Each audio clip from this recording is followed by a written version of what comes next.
안녕하세요. 꿈라디오 도윤에 오신 것을 환영합니다. 저는 20대 중반에 얼마 전 결혼한 여자 사람입니다. 혹시 그동안 알고 있던 사실이 아니라는 것을 알게 되면 어떠실 것 같으세요?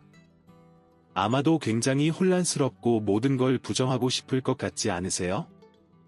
저는 요즘 그렇거든요. 그렇지만 또 부정하고 미워할 수만은 없는 현실을 어떻게 표현해야 할지 모르겠습니다. 그저 감사하고 사랑하던 사람이기에 배신감도 느껴지지만 그러기엔 저에겐 너무나 감사한 분이니까요. 아마도 천국이 진짜로 있어 천사들이 있는 게 사실이 아닐까 하는 생각이 들 정도거든요. 솔직히 이런 생각을 한다는 것 자체가 배은망덕한 일이기도 합니다. 너무 많은 걸 받았고 많은 걸 해주셨기에 모든 게 밝혀진 지금이라 할지라도 달라질 것은 없기도 하고요. 그저 그런 분을 만날 수 있었다는 것 자체가 저에겐 행운입니다. 그분이 누구냐고요? 바로 저희 아빠입니다. 저희 아빠께서는 세상 둘도 없는 딸바보이십니다. 제가 기억하고 있을 때부터니까 아마도 유치원을 다닐 때 정도였던 것 같아요. 그 당시 저희 하루 시작은 아침에 아빠가 절 깨워서 식탁까지 안고 가 밥을 먹이시면 입만 벌리고 받아 먹었어요. 그리고 양치하고 세수할 때까지도 절 안고 이동하시면서 내려놓지도 않으셨습니다. 옷을 입을 때가 되어서야 겨우 절 내려놓고 제가 좋다고 할 때까지 옷을 골라주셨죠. 옷을 입고 나면 머리를 묶어주시고 유치원에 데려다 주셨습니다. 지금까지도 항상 저를 공주님이라고 부르시며 제가 기분이 조금이라도 안 좋으면 기분이 좋아질 때까지 품에 안고 나직하게 노래를 불러주시곤 했었죠. 그러면 저는 기분이 좋아졌는데도 괜히 더 안기고 싶어 고개를 숙이고 있다가 잠이 들기도 했습니다. 아빠는 그런 저를 아시면서도 더 꼭 안아주시곤 했고요. 저도 다 알았습니다. 아빠가 절 너무 사랑하신다는 사실을요. 제가 초등학교에 들어가서도 등교와 학교는 모두 아빠와 함께였습니다.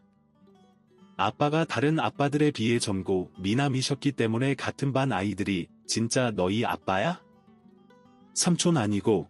라고 물을 때면 어깨가 으쓱할 정도였습니다.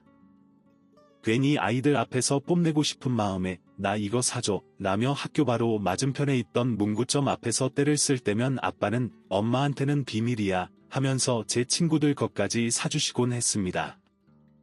그런 저희 아빠를 아이들은 엄청 부러워했습니다. 그 부러움의 시선은 고등학교 때까지 갔죠. 친구들은 진짜 너네 아빠 최고다. 나중에 난 너희 아빠 같은 사람이랑 결혼하고 싶어 라며 얘기할 정도로요. 용돈도 잘 주시지 오시며 제가 필요한 물건들 항상 부족함 없이 사주시기도 하고 제가 어떤 고민이라도 생기면 어느새 다가와 들어주시고 해결해 주시려고 애쓰셨거든요. 한 달에 한 번 마법에 걸리는 그때도 온열팩을 만들어 오셔서 찜질해 주시고 초콜릿을 비롯한 간식을 준비해 주시기도 했고요. 그야말로 불면 날아갈까 쥐면 으스러질까 오매불망 저를 정성껏 돌보시며 키우셨습니다. 그런 아빠를 보면 저는 당연히 아빠니까 그래야지 하는 생각을 가지고 있기도 했습니다. 하나밖에 없는 딸인데 아빠가 그 정도는 할 수 있다고 생각했던 거죠. 제가 그런 생각을 가진 걸 꿰뚫어 보신 저희 엄마는 그런 제가 불편하셨는지 아빠, 그만 좀 해요. 얘도 저 혼자 다 할 수 있어요. 라며 말리기도 하셨습니다. 그럴 때마다 아빠는 우리 공주님한테 하는 건데요. 내가 아빠잖아요. 하시며 절 안고 쓰담거리시기 바쁘셨습니다. 그럼 어머니께서는 어쩔 수 없다는 듯이 웃어버리셨죠. 어린 시절을 비롯해 학생 때까지도 부모님과의 모든 시간이 행복했습니다. 물론 지금까지도 그랬고요. 이게 다 가정적인 아빠 덕분인 것도 알고 있습니다. 하지만 가끔 이상할 때도 있었습니다. 제가 유치원에 다닐 때 아빠는 저희 집에 살지 않으셨습니다. 저녁에 인사를 하고 나가시는 아빠를 붙잡고 울던 저의 모습이 기억에 있거든요. 크면서도 가끔 그 기억이 왜 그랬는지 모르겠어.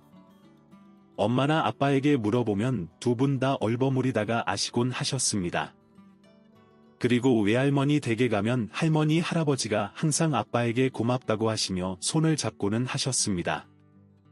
그런데 친할아버지 친할머니는 거의 뵙지 못하고 크기도 했지만 가끔 마주치면 저에게 눈길조차 주질 않으셨습니다. 그리고 아빠 쪽 친척들과는 거의 교류가 없기도 했고요.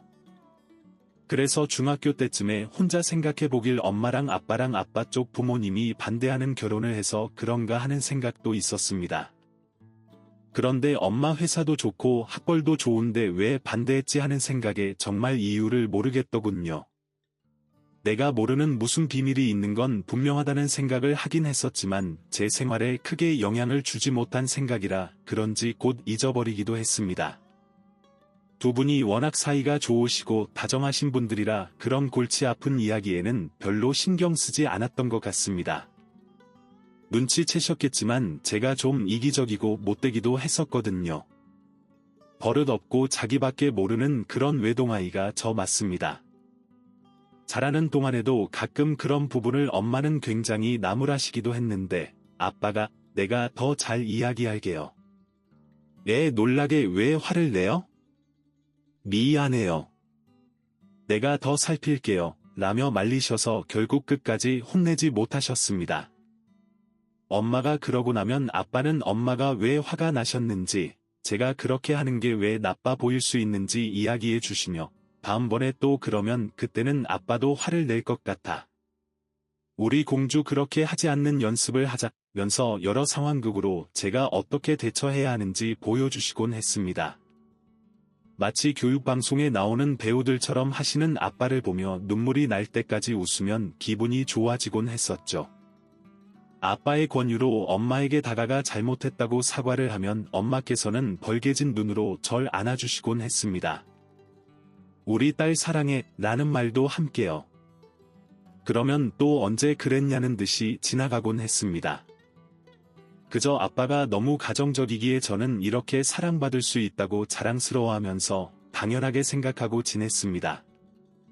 이런 아빠를 가질 수 있다는 사실에 감사하기도 했죠. 어딜 가나 제가 항상 처음으로 연락하는 사람, 제가 어디 있어도 데리러 와주는 사람, 제가 가지고 싶어 하는 건 다 가지게 해주는 사람이 저희 아빠였습니다. 그러니 당연하게도 아빠는 제 자랑거리였죠. 친구들에게 항상 아빠 자랑을 했던 저였기에 제 친구들은 저희 아빠를 모르는 사람이 없을 정도였습니다. 하지만 지금 생각해보면 모든 게 다 아빠의 희생이었고 아빠가 혼자 다 감당한 아픔의 결정체였는데 말이죠. 참 철이 없었습니다. 그랬지만 행복했습니다. 제 기억 속에 아빠와 함께한 모든 시간은 행복입니다. 그건 어디 가서도 자부심을 느낄 만큼 자랑할 수 있습니다. 우리 아빠는 이렇게 절 행복하게 키웠다고 말이죠. 저희 신랑도 연애 때부터 저희 아빠를 보면서 나는 이 다음에 딸 낳아도 아버님처럼은 못할 것 같아. 그래도 자기한테는 최선을 다해볼게. 내가 부족하다고 나 미워하지 마 라고 말할 정도로 말이죠. 이렇게 적으면서 저희 어린 시절을 돌이켜 생각해보니 정말 저희 아빠께선 절 사랑으로 키우셨네요. 저만 보면 웃으시는 그 눈매가 문득 보고 싶어집니다. 최근 아빠와 큰 사건이 있어서 생각이 조금은 복잡했지만 어쩌면 약간은 거리감을 느꼈다고 할 수도 있겠지만 이렇게 사연을 보내면서도 보고 싶은 건 어쩔 수가 없네요. 이제 그 사건에 대해 이야기해 보도록 하겠습니다. 안타깝게도 저는 공부를 그다지 잘하지 못했습니다. 그런 제가 유일하게 좋아하고 잘하는 건 요리였습니다. 저희 엄마도 아빠도 다 요리에는 재주가 없으신데 제가 희한하게도 요리를 잘했습니다.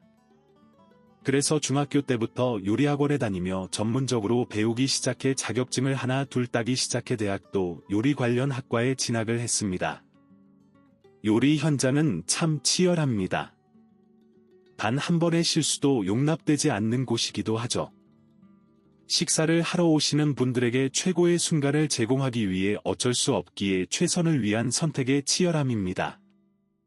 집에서 곱게 자라던 제가 그런 주방에서의 생활을 힘들어하는 건 어쩌면 당연했습니다.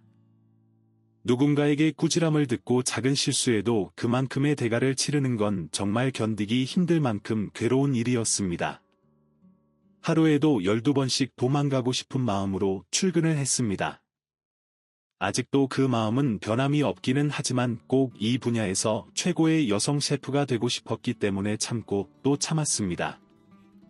몸이 힘든 건 버텨지는데 마음이 힘든 건 버틸 수가 없더라고요. 하루는 메인 셰프께 혼이 나고 채소 손질을 마치고 돌아서는데 쓰러져 버렸습니다. 그런 저를 업고 병원까지 달린 건 제 사수였습니다. 평소에는 말도 없고 제가 실수하면 다른 사람 모르게 조용히 알려주시고 돌아서시던 감사한 사수셨거든요. 그날 그렇게 절 응급실까지 업고 달리더니 제가 깨어나자 처음으로 화를 내셨습니다. 너는 몸이 안 좋으면 말을 하고 쉬든가 하지 왜 버티냐, 그러다 잘못되면 어떻게 하려고 그래 라며 말이죠. 그런 사수를 보며 저도 놀라기도 하고 서럽기도 해서 엉엉 울었습니다. 진짜 응급실에 있는 사람들이 다 쳐다볼 정도로요. 그런 저를 한참 내려다보더니 제 머리를 쓰다듬어주는 때 꼭 우리 아빠 같더라고요. 잦아드는 눈물 사이로 사수를 봤더니 사수도 조용히 울고 계시더군요. 더 놀라서 괜찮으세요? 라고 여쭈어 보니 당황하시며 놀라서 그래. 내가 어릴 때 안 좋은 기억이 있어서 놀라서 그래 라며 고개를 숙이고 눈물을 더 흘리시기에 이번엔 제가 손을 잡아드리며 달래드렸습니다. 그날을 시작으로 가까워진 사수와 저는 연애를 시작했습니다. 알고 보니 사수가 어릴 때 어머니께서 저처럼 그렇게 쓰러지셨는데 그때 사수가 집에 혼자 있었나 봐요. 놀라서 엄마를 깨웠는데 일어나질 못하시고 돌아가셨다고 해요. 심장마비였다고 했습니다. 구급대가 올 때까지 그렇게 깨웠는데 안 일어나더라. 눈도 한 번 더 못 뜨더라고. 그때가 나 초등학교 5학년 때였는데 얼마나 무섭던지 라며 말씀하시는 사수의 쓸쓸한 눈빛이 그때까지 이미지와는 너무 달라서 제가 먼저 고백했습니다. 그런 저의 고백에 그저 웃기만 하더니 그로부터 석 달 뒤 저에게 결혼하자고 하셨습니다. 결혼을 하기에는 둘 다 아직 나이도 젊고 저는 아직 하고 싶은 일이 많았기에 좀 주저되긴 했었지만 지금 거절하면 사수와는 사귀지도 못할 것 같아 냉큼 그러자고 했습니다. 그러곤 각자 집에 소개를 시켜주고 상견례도 하고 했죠. 물론 처음 저희 부모님께서는 좀 더 사귀어보고 결혼을 할 것을 권하셨습니다. 특히나 아빠께서는 굉장히 강한 반대 의사를 보이셨습니다. 저도 말씀드리면서 아빠의 반대가 심할 것이라 생각은 했지만 굉장히 당황하시면서도 어쩔 줄 몰라 하실 만큼 충격을 받으신 것 같아 보여 걱정이 될 정도였습니다. 그러더니 그 길로 아예 알아누우시더군요. 그런 아빠께 너무 죄송했지만 무슨 고집이었는지 저도 꺾지 않았습니다. 그런 저와 아빠 사이에서 엄마는 어쩔 줄 몰라 하시면서도 제 머리를 매만지시며 엄마도 너 나이 때 널 낳았어. 그때는 참 무섭고 걱정만 됐는데 너희 아빠가 있어서 잘 이겨냈어. 너도 그 사람과 그럴 수 있니? 라고 물으시더군요. 그래서 그럼 잘할 수 있고 말고. 아빠는 나 시집 안 보내면 어쩌겠다는 거야. 나 그 사람 아니면 결혼 안 할 거야 라며 괜히 심통을 부렸습니다. 엄마께서는 그런 절 보고 그저 피식 웃으시더니 제 방을 나가시더군요. 그렇게 아빠와 제가 처음으로 냉랭하게 보내는 시간들이 흘렀습니다. 저 역시 아빠 보란 듯이 단식 투쟁을 하며 방에서 나오지 않는 휴일을 보냈습니다. 뒤척이다가 잠이 들었는데 두런두런 말소리가 들려 정신이 차려지기 시작하더군요. 아이고 형부는 뭘 저렇게까지 해 간다고 하면 보내버리지. 그만큼 했으면 됐다. 친딸도 그 정도로는 못 키워. 라는 이모의 말소리가 들렸습니다. 그러자 예, 조용히 해. 너희 형부나 희진이 들으면 어쩌려고 그래? 말 조심 좀 해라. 며 이모를 막는 엄마의 말소리가 들리더군요. 친딸? 내가 아빠 친딸이 아니야. 하며 놀라고 있는데 이제 좀 알면 어때? 쟤도 이제 다 컸어. 언니랑 형부가 그것 때문에 절절매니까 희진이 쟤도 저렇게 지 고집만 부리는 거야. 라는 말에 벌떡 일어나 앉았습니다. 잠들기 전 혹시나 아버지께서 일어나셔서 오며 가며 다니시면서 저 힘들어하는 모습을 보면 마음이 달라지실까 싶어 문을 열고 잤거든요. 그런데 이게 무슨 말인가 싶어 나가려는 찰나에 얘야, 너 그런 말 할 거면 얼른 가. 너 그렇게 쉽게 말하지 마. 어떻게 그렇게 말하니? 라며 엄마가 화를 내며 이모를 내쫓듯이 보내시는 소리가 들렸습니다. 당황스러웠습니다. 자신의 부모가 친부모가 아닐 거라고 어느 누가 생각이나 할까요? 게다가 저희 아빠처럼 저에 대한 사랑과 정성을 확실히 보여준 사람이 말이죠. 잠이 덜 깨서 헛소리가 들렸나 싶을 정도로 꿈인지 생시인지 모르겠더군요. 엄마가 제 방문 앞으로 다가오는 기척이 느껴져 얼른 다시 침대에 누웠습니다. 그리고 자는 척을 했죠. 그날은 그렇게 모른 척 지나고 싶은 마음이 컸습니다. 괜히 물어보면 무슨 말이 되돌아올까 두려웠거든요. 그러면서도 이 입양 아니야? 그러기엔 내가 태어날 때 사진도 있고 영상도 봤잖아. 분명히 등본에도 자녀로 되어 있는데 친딸이 아니라고? 어떻게? 라는 생각들이 절 점점 더 혼란스럽게 만들고 있었습니다. 이렇게 혼자서 끙끙 앓기만 한다고 궁금증은 해결되지 않지만 다른 방법을 찾지 못해 전전긍긍하다 잠이 들었고 눈을 뜨니 아침이더군요. 아침이 되자 아빠는 제가 먹을 수 있게 죽을 끓여 트레이에 담아두고는 제 침대 곁에 서 계셨습니다. 아무 말도 않고 받아 죽을 한 숟갈 뜨고 있는 절 보시더니 그 녀석, 오늘 저녁에 좀 데리고 와. 어떤 놈인지 봐야 반대를 해도 할 것 아니야. 라며 나가시더군요. 그래서 아빠가 만나면 분명히 나보다 더 좋아할걸. 얼마나 멋진데. 나중에 딴소리 말아요. 라며 신이 나서 달려가 아빠를 안았습니다. 그런데 제 손을 꼭 잡으시더니 마음에 안 들면 진짜 끝이야. 그냥 우리 딸이 그렇게 좋다는 놈이 누군지 보기만 할 거야. 라며 제 머리를 쓰다듬어 주셨습니다. 그리고 그날 저녁, 남자친구와 저는 저희 집으로 향했습니다. 집에 도착해보니 굉장히 화려하게 차려진 밥상이 저희를 기다리고 있더군요. 딱 봐도 동네 반찬 가게와 맛집에서 공수하신 게 티가 났지만 정성스럽게 플레이팅을 하셔서 잘 모르겠더라고요. 저희 엄마 아빠가 정말 요리를 못하시는 걸 알기 때문에 웃음이 났습니다. 두 분이 종종거리며 하루 종일 음식을 사 나르셨을 모습이 떠올라 너무 귀여웠었거든요. 상을 마주보고 앉은 아빠와 남자친구는 말없이 술병을 내밀고 말없이 술잔을 내미는 기괴한 장면을 연출하며 주거니 받거니 술을 마셨습니다. 그런 분위기가 낯설고 어색해 끼어들어 말 좀 해보려 했지만 엄마가 절 지그시 잡아 그럴 수도 없었습니다. 그렇게 2병 정도 술을 마셨을 때 아빠가 우리 딸을 나는 시집 보낼 수가 없어 아직도 내가 해줄 게 많은데 어떻게 시집을 보내나라며 침묵을 깨셨습니다. 그러자 남자친구는 아버님 제가 더 열심히 잘하겠습니다. 아버님만큼은 못하겠지만 아끼고 사랑하겠습니다 라고 답을 하더니 쓰러져 버렸습니다. 그런 남자친구를 보던 아빠도 술도 못 마시면서 내 딸을 어떻게 지켜라더니 그대로 쓰러져 버리셨습니다. 그렇습니다. 둘 다 소위 말하는 알스알코올 쓰레기였던 것입니다. 한 번도 음주 데이트를 하거나 집에서 술 드시는 걸 보지 못해 이럴 줄은 몰랐죠. 엄마는 아빠가 저러실 줄 알았지만 남자친구가 저럴 줄은 몰랐는지 얘 너는 어떤 남자를 만나도 너희 아빠 같은 사람을 만났니? 하시며 상을 치우셨습니다. 그래서 그런 엄마를 도우며 엄마는 아빠 어떻게 만났어라고 묻자 씁쓸히 웃으시며 천사가 맺어주고 갔어라며 대답을 피하시더군요. 전날 이모와의 대화를 들은 탓인지 그날따라 묻고 싶어져 천사 근데 아빠랑 엄마 만날 때 아빠는 진짜 어렸겠다. 아빠랑 엄마랑 5살 차이였지 나이 몇 살에 낳은 거야? 하고 물었습니다. 그러자 얘는 그런 게 왜 궁금해? 그냥 오며 가며 만나서 얼른 치우고 저 사람들 눕히게 정리나 해라며 대답을 피하시는 엄마를 보니 다시 한번 불안이저로 덮쳐왔습니다.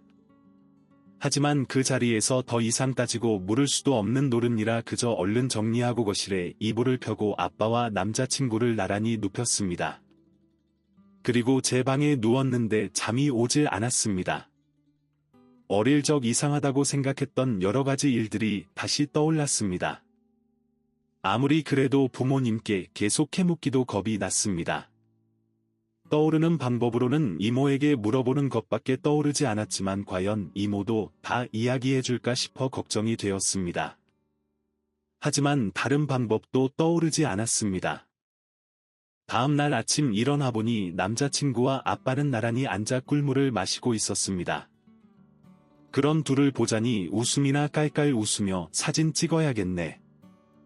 안녕히 주무셨어요라고 인사하며 휴대전화를 들이밀자 둘 다 손사래를 치더군요. 아침을 먹는데 아빠가 남자친구 밥 위에 김치를 얹어주시며 많이 먹어. 그리고 내일 또 와, 술은 말고 다시 만나서 이야기 좀 하자고 하시더군요. 그래 주시면 감사하겠습니다. 사실 제가 술을 잘 못합니다라고 남자친구가 말하니 그래 알아 그래도 술 못 마시는 사람들이 나쁜 사람이 없어라며 식사를 하시더군요. 그런 두 사람을 보며 웃음이 나면서도 제 머릿속은 복잡했습니다. 남자친구와 함께 출근하면서 미안해요. 난 술은 생각도 못했어. 우리 아빠 술 잘 안 드시거든 이라고 말하자 그만큼 긴장하신 거겠지. 어제 아버님 밤에 주무시면서 우시던데 꿈꾸시는지 내 팔을 꼭 잡으시더니 우셔서 라더군요. 아침에 눈이 좀 부었다 싶긴 했는데 그게 우루서였다는 사실에 놀랍기도 하고 아빠의 마음이 느껴지는 것 같다 찡해져 오기도 했습니다. 그러면서도 풀리지 않는 비밀이 있는 것 같다 마음이 무거웠습니다. 남자친구는 정말로 그 다음 날 저녁에 다시 저희 집에 왔고 그때는 조용히 앉아 대화를 나누며 식사를 할 수 있었습니다. 아빠께서는 전날의 여파인지 좀 더 차분해지셨고 여러 가지 질문을 하시더군요. 그러다 사귄 지도 얼마 되지도 않았는데 왜 결혼부터 하고 싶은 건가라며 물으시는 아빠의 질문에 제가 부모님이 다 돌아가셨어요. 늦둥이라 연세가 많으시긴 했는데 어머니는 저 어릴 때 갑자기 쓰러지시더니 돌아가셨고 아버진 2년 전에 저 군대에 있을 때 돌아가셨거든요.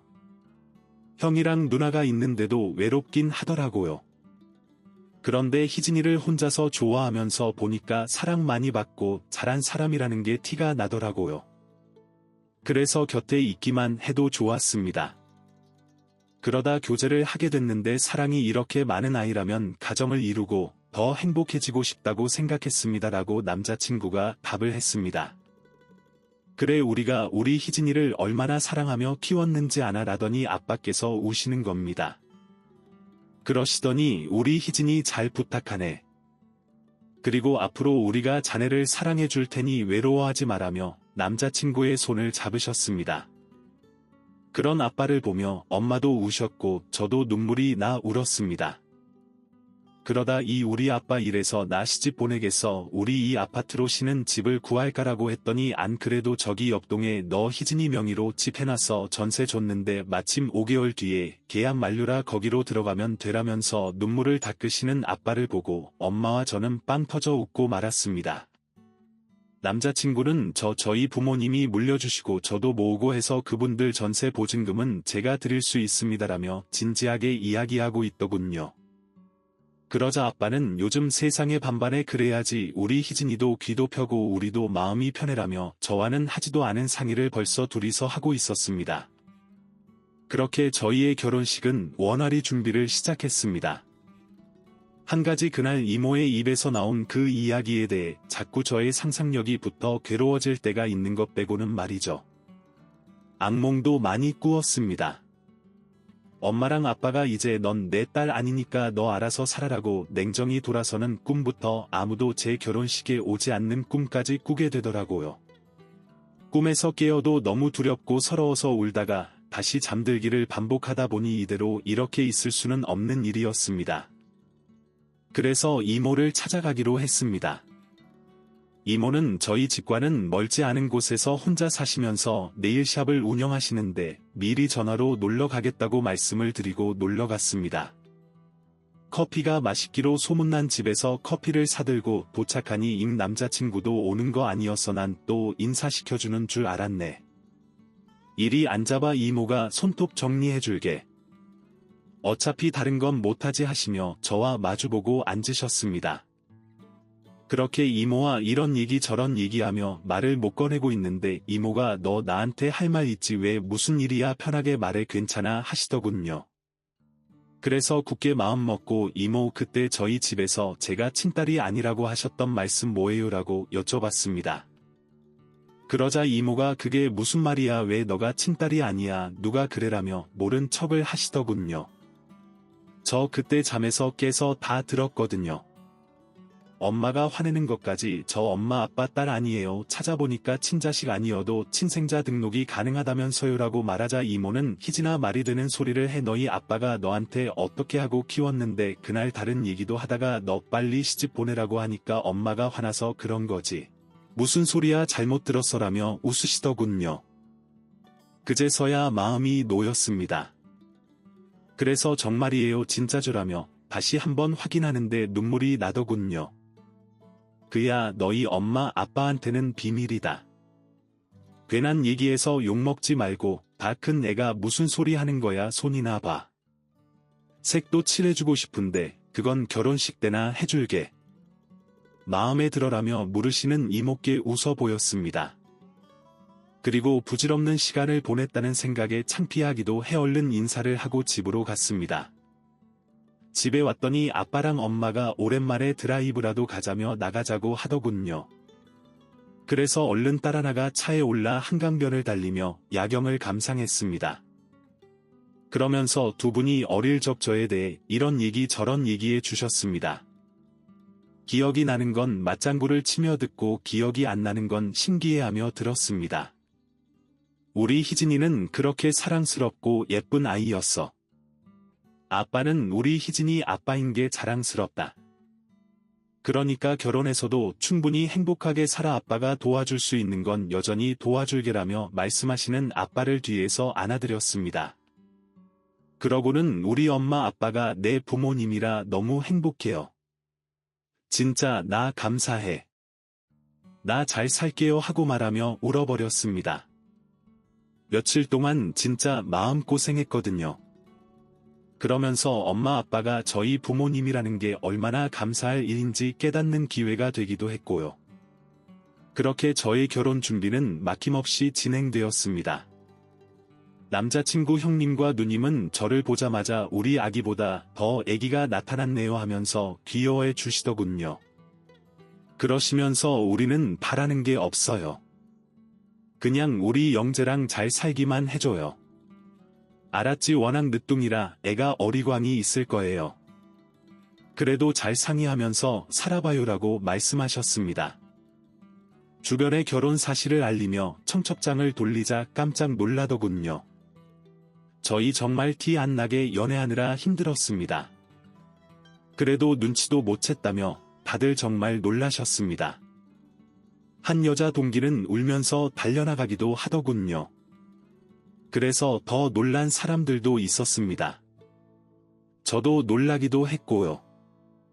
그렇게 진행하다 보니 어느새 결혼 전날이 되었습니다. 이모 네일샵 들려 생애 처음으로 네일을 받았습니다. 기왕지사 받는 거 엄청 화려하게 하자고 하시며 연장까지 해주셔서 저는 처음으로 기다란 손톱에 화려한 손톱을 가져보게 되었습니다. 신혼여행에서 다녀오면 다 사라질 것들이지만요. 그리곤 아빠 미용실에 가서 케어를 받았습니다. 다음 날씩 올릴 때 머리 잘 되라고요. 제 머리는 어릴 적부터 아빠만 해주셨는데 결혼식을 앞두고 받으려니 괜히 눈물이 나더군요. 결혼한다고 제가 다른 데 가서 머리 할 것도 아니면서 말이죠. 아빠도 겨우 눈물을 참으시는 게 보였습니다. 머리 드라이가 다 끝나고 아빠와 거울을 통해 눈이 마주쳤는데 결국에 둘 다 빵 터져 울어버리고 말았습니다. 서로 아무 말도 없이 울다가 제가 얼른 정리하고는 나와버렸습니다. 안 그러면 계속 거기서 울어야 할 것 같아서요. 그리고 피부 케어 받으러 가서 관리받으면서도 눈물이 멈추질 않아서 관리사분께서 당황하시더군요. 겨우 진정을 하고 저녁에 집에 도착하니 집안 분위기는 말이 아니었습니다. 아빠께서는 방에서 안 나오셨고 엄마께서는 제 물건들을 챙기시느라 정신이 없으시더군요. 그래서 저도 그냥 신혼여행 때 가져갈 짐들을 다시 한번 정리하고 잠에 들었습니다. 그래도 예쁜 신부 되고 싶어 울지 않으려고 엄청 애쓰면서 말이죠. 결혼식이라는 게 정말 2번은 못하겠더군요. 아침부터 메이크업에 머리에 정신없이 받다가 드레스를 입고 하루 종일 대기하는 게 생각보다 엄청 어렵더라고요. 드레스 입고는 움직이지도 못하니 등에 담이 오는 것 같았습니다. 촬영할 때는 움직이고 사진 찍느라 바빠서 몰랐는데 본식은 더 힘들더라고요. 그렇게 손님들을 맞다가 마침내 식이 시작되는 사인을 받고 대기하는데 저희 아빠 손에 힘이 들어가는 게 느껴지더군요. 저도 다시 한번 꽉 잡아드렸습니다. 서로 바라보지도 않는데 눈물이 나더군요. 결국 버진 로드를 엉엉 울며 걷고 말았죠. 아빠는 저의 손을 남자친구에게 건네주면서 절 안아주시고는 휘청거리며 자리에 앉아 계속 눈물을 닦으셨습니다. 그렇게 결혼식 내내 울다가 웃다가 양가 부모님께 인사드리며 다시 울다가 행진할 때는 너무 밝게 웃었다며 나중에 친구들이 그러더라고요. 시부모님이 안 계시니 패백은 생략하고 2부 행사를 좀 더 하기로 하고 인사를 드리는데 아빠께서 보이질 않으셨습니다. 보나마나 어디서 울고 계신 것 같아 걱정이 되었지만 여기저기 인사를 다니다 보니 식이 다 끝나고 호텔로 향하고 있었습니다. 호텔에서 하룻밤 자고 다음날 아침 일찍 제주도로 신혼여행을 가기로 했거든요. 호텔에 도착해서 남편이 된 남자친구가 먼저 정리하고 씻으러 들어간 사이 제 짐을 정리하고 휴대전화를 찾느라 가방에 손을 넣었는데 두툼한 봉투가 있더군요. 그래서 뭐지 하고 꺼내보니 아빠의 글씨가 눈에 들어왔습니다. 사랑하는 나의 딸 희진이에게 라고 시작하는 편지에는 믿지 못할 이야기가 적혀 있었습니다. 처음 시작은 그동안 우리가 주고받았던 이야기들이었습니다. 그런데 이모에게 물었다며 친딸이 아니냐고 그 이야기를 듣는 순간 너무 속상하고 마음이 아팠다. 정말 아빠 딸로 키웠고 지금도 그 마음엔 변함이 없지만 우리 희진이에게 아빠가 또 한 분 계신 걸 말해줘야 할 때가 온 것 같구나. 사실 희진이는 지금의 나 말고 더 훌륭하신 아빠께서 계셨어. 희진이가 요리를 잘하는 것도 다 그분 닮아서란다. 엄마랑 아빠는 요리 못하잖아. 그분을 처음 만난 건 아빠가 처음 미용실을 차렸을 때였어. 그때 그분께서는 아빠의 옆 점포에서 일식 레스토랑을 운영하고 계셨어. 그 건물에 젊은 세입자가 몇 없어서 우리는 금세 형동생하며 가까이 지냈단다. 그때 우리 희진이를 처음 만났지. 너를 얼마나 예뻐하시는지가 한눈에 보여. 감히 널 한번 안아봐도 되겠냐고 물어보지도 못할 정도였어.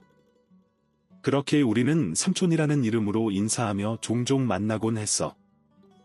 희진아. 그런데 친조카들이 있는데도 너가 그렇게 예쁘더라. 너도 잘 따랐고 그러던 어느 날 그분과 아빠가 영업이 끝난 그분 가게에서 술을 마셨어. 그날따라 왜 그렇게 마셨는지 인사불성이 된 나를 그냥 두고 갈 수 없으셨던 그분은 룸에서 방석을 덮고 나와 함께 잠이 드신 거야. 그러다 정신을 차려보니 난 길 밖에 나와 쓰러져 있었어.